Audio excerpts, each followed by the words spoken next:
I performed this at 2 events before in the past 2 months, so I'm sorry if it's redundant for people.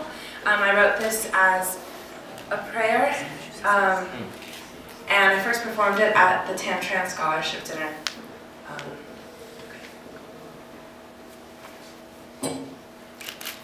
This is a prayer for the refugees, for the women making new lives in San Francisco, in Nairobi, in Manila, in Santo Domingo. This is a prayer for the refugees, weaving bread in the back of a bakery, rising at 3 to board a bus with a heart full of gratitude to a job at the cannery, singing folk songs to fill the silence left by a missing husband, a buried daughter, a lost limb, a fallen city. This is for Jin, who fought more for a freedom he loved deeper than most people in this country can even imagine. He spent 12 years of his life hoping that the next year would be the year he knew enough English to pass the medical boards. Sweeping up the stuff spilled over in public bathroom trash cans by day, memorizing vocabulary by night, patient, penicillin, patience, cardiac, next year will be the year.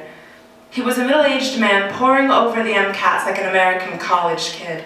The arc in his spine bent deeper every day until his wife took extra shifts at the almond factory so that he could study all day, could give America the only gift he ever wanted to give, was born to give, patient, penicillin, patience, cardiac. Until one day he realized his sweeping had become his profession. And though he fought it, the anger crept into his joints and cemented itself around his bones for life. He would never see a patient again. He would never see Saigon again. This is a prayer for you, Grandpa. This is for Rose Mapendo, whose spine must stay tall so that God can continue to do his work through it. This is for the morning you woke up to the radio announcement that all the Tutsis must be killed. You watched the soldiers find your husband and you watched him die. Brought your twins into a world suddenly absent of him.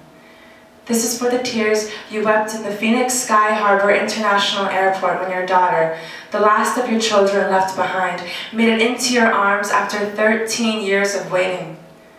This is a prayer for your work, for your love, and for your loss.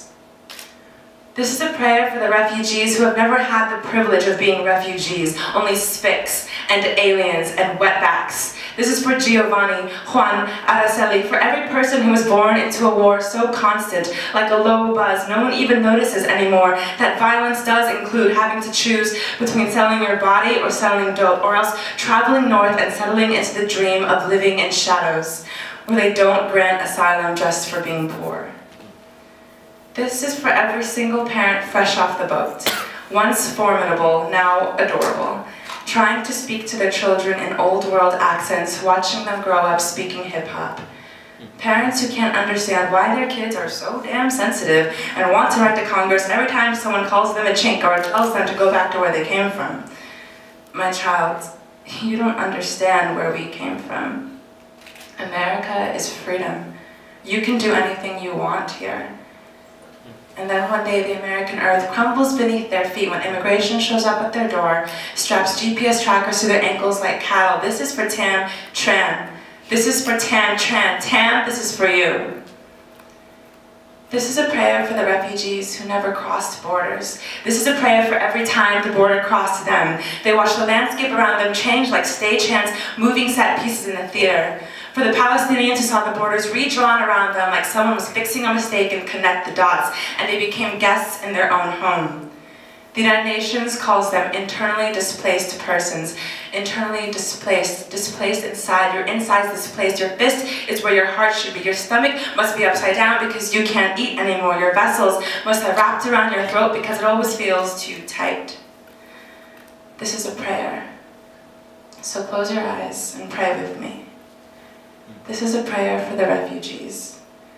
You may think the world has forgotten the wars that turned intellectuals into beggars, wives into widows, murderers into presidents, babies into soldiers, villages into refugee camps. But we have not forgotten, and may we never forget.